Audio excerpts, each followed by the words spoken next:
Is your PTO or PTA kind of wondering how exactly you should be picking a fundraiser? Like, should you just be picking the first one that you get a catalog for in your PTO mailbox? And you're like, that one looks all right. I guess that one will work. No, my friend, I don't want you doing that. You're going to be throwing away so much opportunity if that is how you are landing on a fundraiser. You need to be more strategic. That's exactly what we're going to be talking about in today's video.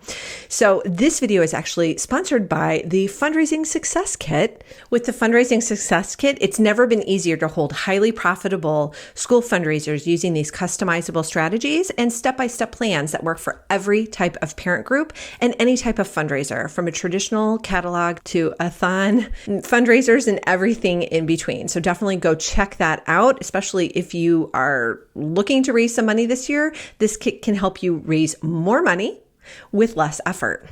How fantastic is that? Let's get into how to pick a really good fundraiser and the best one for your group as it is right now.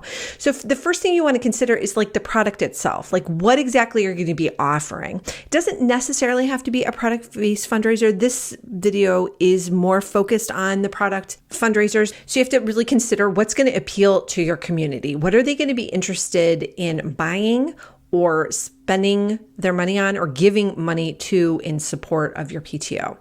So sometimes it is going to be a product. Sometimes it might not be. Sometimes, like, you might want to do a readathon or a mathathon or a runathon or a walkathon, or sometimes you might just want to do a direct donation drive where you're just asking people for money in lieu of having to buy anything else, like a no stuff kind of fundraiser.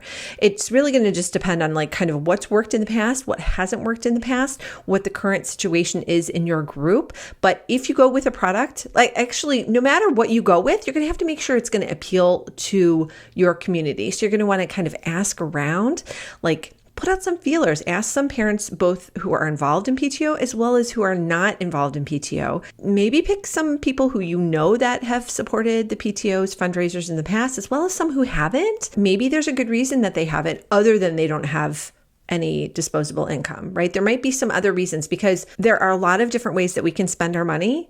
And so unless you are putting forth a really compelling reason for parents and community members to be giving your PTO money, they're not going to do it, because they can go spend it in, like I said, a gajillion other ways. That's why your product, your offering, has to be something that they want to support. The next thing you want to consider when you're looking at a fundraiser is if you're going to be actually able to make what you need to make from it.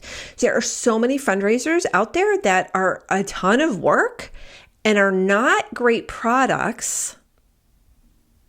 And so they're kind of going to flop as fundraisers. I'm thinking of ones that are like, you know, where you're making like 50 cents for like a braided sweet roll or something like that, or $1.50. Like, just the volume that you would have to sell of those to make any money is unrealistic for most school communities and most PTOs.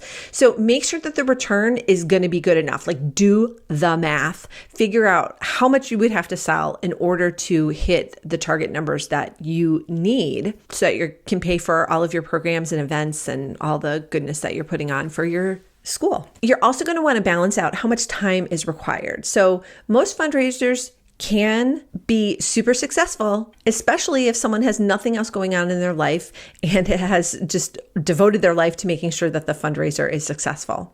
But chances are you, as a fundraising chair, or alternatively, the fundraising chair for your PTO, they have a life.